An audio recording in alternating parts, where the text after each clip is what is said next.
سب سے اعلیٰ درجے کا اسلام کیا ہے؟ من سلم المسلمون من لسانہ و یدہ۔ زندگی میں یہ طے کر لو، کوئی کتنا ہی تمہیں دکھ پہنچائے، کوئی کتنا ہی تمہاری بےعزتی کرے، چپ ہو جاؤ، سہ جاؤ۔ مرنے والے کی کیا عزت، کیا ذلت، میں نے تو مر کے دیکھا ہے، اور مجھے یہ حدیث سمجھ میں آئی ہے بڑی اچھی طرح، موتو قبل ان تموتو، کہ مرنے سے پہلے مر جاؤ۔ اس وقت اگر میں مر جاتا تو مجھے کوئی گالیاں دیتا تو مجھے کیا نقصان تھا، اور مجھے کوئی نعرے لگاتا میرے لیے تو میرا کیا نفع تھا۔ تو مرنے سے پہلے مر جاؤ، کوئی تمہیں برا بھلا کہے تو تمہارا کیا نقصان ہے، تمہیں کوئی واہ واہ نعرے لگائے تمہیں کیا نفع ہے۔ اگر اللہ راضی ہے تو مرد آباد اور زندہ باد سے بے نیاز ہو۔ ابو ذر رضی اللہ تعالیٰ عنہ کو ایک آدمی نے گالیاں دی تو انہوں نے فرمایا بیٹا ایک گھاٹی آگے آ رہی ہے، اس میں گر گیا تو جو کچھ کہہ رہے ہو اس سے بھی زیادہ کا حقدار ہوں، اور اگر پار ہو گیا تو تیری گالیوں سے مجھے کوئی فرق نہیں پڑتا ہے۔ من سلم المسلمون من لسانہ و یدہ موتوا قبل ان تموتوا۔ چونکہ آج کل اخلاق ہیں انتقامی، معاف کرنے والے اخلاق ہیں نہیں، انتقامی اخلاق ہیں۔ ہمارا معاشرہ انتقامی ہے، اچھا کرو گے تو ہم اچھا کریں گے، برا کرو گے تو ہم برا کریں گے، جیسا کہو گے ویسا ہم سے سنو گے۔ یہ ہمارا ماحول ہے، یہ ہمارا۔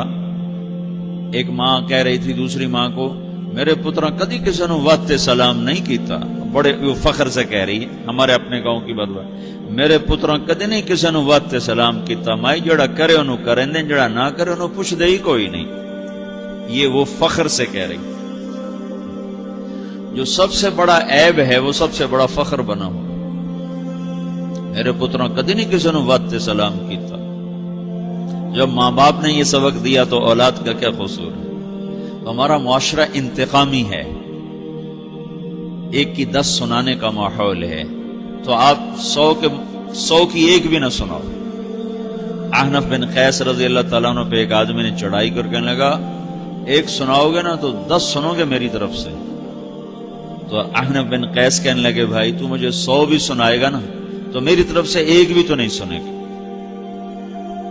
ایک آدمی ان کی بڑی بےزتی کر رہا تھا اور وہ چل رہے تھے اور وہ 100 گالیاں بک رہا ہے۔ جب آ گیا نا قریب شہر تو کہنے لگے دیکھا میرا قبیلہ یہاں رہتا ہے، اگر کسی نے سن لیا نا تو تیری بڑی دھلائی کر دے گا، تو نے جو مجھے گالیاں دینی میں کھڑا ہوں یہیں تو دے لے، تو اپنا سارا زور پورا کر لے تاکہ آگے تجھے کوئی تکلیف نہ پہنچا دے میری وجہ سے۔ تو وہ پاؤں پہ گر کے معافی مانگنے لگا کہ واقعی تو بڑے حلم والا ہے۔ وہ مشہور تھے اپنے حلم میں، بردباری، اور لوگ ان کا امتحان لینے آیا کرتے تھے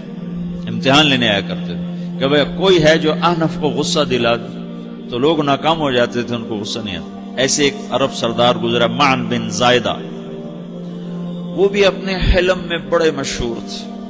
ایک دفعہ لوگوں میں شرط لگ گئی کہ کوئی ہے معن بن زائدہ کو غصہ دلائے تو ہم اس کو انعام دیں گے۔ تو ایک شاعر نے کہا میں غصہ دلاتا ہوں، تم دیکھنا ایسے سیخ پا ہو جائے گا جیسے جانور۔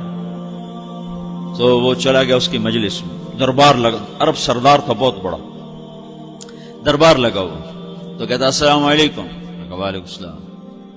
تو معن بن زائدہ پر ایک دور بڑے فقر کا گزرا تھا، پھر اللہ نے اس کو بہت بڑی سرداری دی، بنو عباس کا بہت بڑا یہ وزیر گورنر تھا۔ تو کہتا اتذکر اذ لحافک جلد شاۃ واذ نعلاک من جلد البعیر، کیوں بھائی تجھے یاد ہے جب تیرا بستر بکری کی کھال تھا اور تیرے جوتے اونٹ کی کھال کے تھے؟ تو کہنے لگا کیوں نہیں یاد، بھلا کوئی ماضی بھی بھولتا ہے؟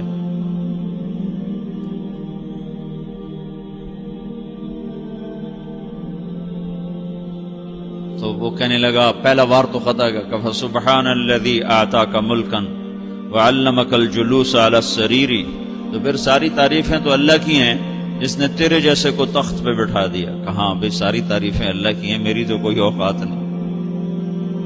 تو کہنے لگا سأرحل عن دیار انت فیہا وان جار الزمان علی الفقیر، جہاں تیرے جیسا حکمران ہو وہاں مجھے رہنا گوارا ہی نہیں ہے، میں یہاں سے چھوڑ کے نکل جاؤں گا چاہے کتنی تکلیف اٹھاؤں۔ بڑے دربار میں یہ ایک گورنر اور وزیر سے بات ہو رہی ہے، تو وہ کہتا ہے اچھا بھائی اگر تو ہمارے پاس رہے گا تو ہم تیرا اکرام کریں گے، اور اگر تو جانا چاہتا ہے تو پھر رافقت کا سلام، تو وہ یہ وار بھی خالی گیا تو پھر کہنے لگا فجد لی یبن ناقصۃ بمال،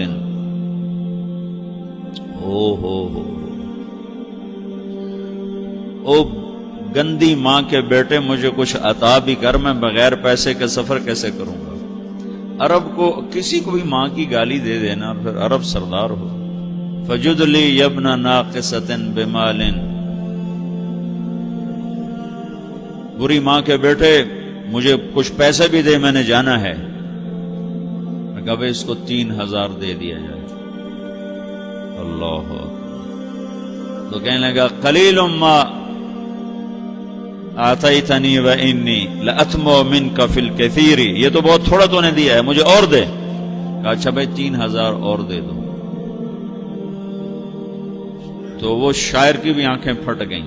کہنے لگا اب ٹھہر جا ٹھہر جا، اب میں تیری اصل تجھے بتاتا ہوں. سألت اللہ ان یبقیک ذخرا فما لک فی البریۃ من نذیر، میں اللہ سے دعا کرتا ہوں اللہ تیرے جیسوں کو سلامت رکھے، تیرے جیسا دنیا میں کسی ماں نے جنا ہی کوئی نہیں. فمنک الجود والافضال حقا وفضل یدیک کالبحر الغزیر، تو ہی سخی ہے، تو ہی کریم ہے، اور سمندر بھی تیری سخاوت کے آگے کچھ نہیں ہے.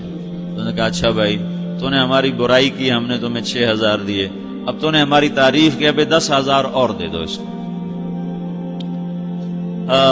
باتیں ہی رہ گئیں، باتیں ہی رہ گئیں.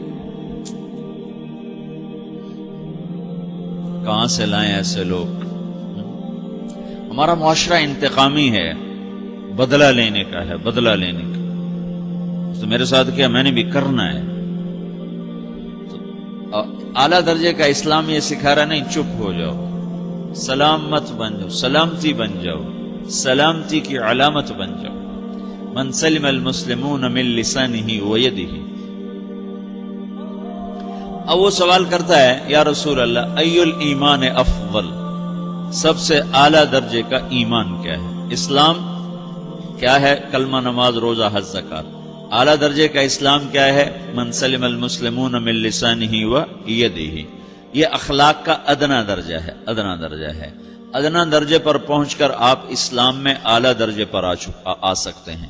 وہ سوال کرتا ہے ایمان کیا ہے؟ تو آپ نے کہا اللہ پر، فرشتوں پر، کتابوں پر، رسولوں پر، موت کے بعد کی زندگی پر، تقدیر پر. اب ایک اور سائل سوال کرتا ہے ای الایمان افضل، سب سے اعلیٰ درجے کا ایمان کیا ہے؟ تو آپ نے فرمایا حسن الاخلاق، اچھے اخلاق سب سے اعلیٰ درجے کا ایمان ہے. جو آدمی اسلام میں، جو آدمی اخلاق میں، جو مرد عورت اخلاق میں ادنا درجے پر ہوتا ہے وہ اسلام میں اعلیٰ درجے پر پہنچتا ہے. اب اگر وہ اخلاق میں اعلیٰ درجے پر آ جائے تو اب یہ کہاں پہنچے گا؟ اب یہ کہاں پہنچے گا؟ میرا نبی کہہ رہا ہے سب سے اعلیٰ درجے کا ایمان ہے حسن اخلاق، حسن اخلاق. ابو ہریرہ نے پوچھا یا رسول اللہ وما حسن الاخلاق، یہ بھی ایک اور حدیث ہے. یا رسول اللہ حسن اخلاق کیا چیز ہے؟ تو آپ نے 3 چیزیں فرمائی، تصل من قطعک وتعطی من حرمک وتعفو عمن ظلمک. جو تم سے توڑے نہ تم اس سے جوڑو. نہیں کرتا سلام نہ کریں، کوئی ہم چھوٹے باپ کے ہیں؟ ہم تو کبھی بھی نہ کریں، ہم تو کبھی بھی نہ منہ تھوکیں بھی نہیں ہم تو میرا نبی کہہ رہا ہے جو توڑے تم اس سے جوڑو، جو محروم کرے اسے عطا کرو، جو زیادتی کرے اس سے درگزر کرو. یہ 3 کام جو عورت مرد کر لے گا یہ اخلاق کے اعلیٰ درجے میں ہے. جب یہ اخلاق کے اعلیٰ درجے پر پہنچتا ہے تو پھر میرا نبی کیا بشارت دیتا ہے؟ ادنا درجے پر پہنچ کر تو اعلیٰ مسلمان کی بشارت ہے، اور اخلاق میں اعلیٰ درجے پر پہنچ کر میرا نبی کہتا ہے کاد الحلیم ان یکون نبیا، اعلیٰ اخلاق والا بس نبی بنتے بنتے رہ جاتا ہے. اعلیٰ اخلاق والا ایسے ہے جیسے کہ نبی، قریب ہے کہ وہ نبی بن جائے. یہ تو ہے نا ترجمہ، لیکن ہم ہمارے اردو میں کہتے ہیں وہ نبی بنتے بنتے بنتے رہ گیا. کیا مطلب؟ کہ اس میں اور نبی میں صرف نبوت کا فرق رہ جاتا، باقی وہ سب کچھ حاصل کر لیتا ہے. تو یہ سارے دین کا میں نے آپ کو خلاصہ بتایا ہے کہ میری آپ کی ضرورت ہے کہ میرا اسلام اعلیٰ درجے کا ہو، من سلم المسلمون من لسانہ و یدہ، میرا ایمان اعلیٰ درجے کا ہو،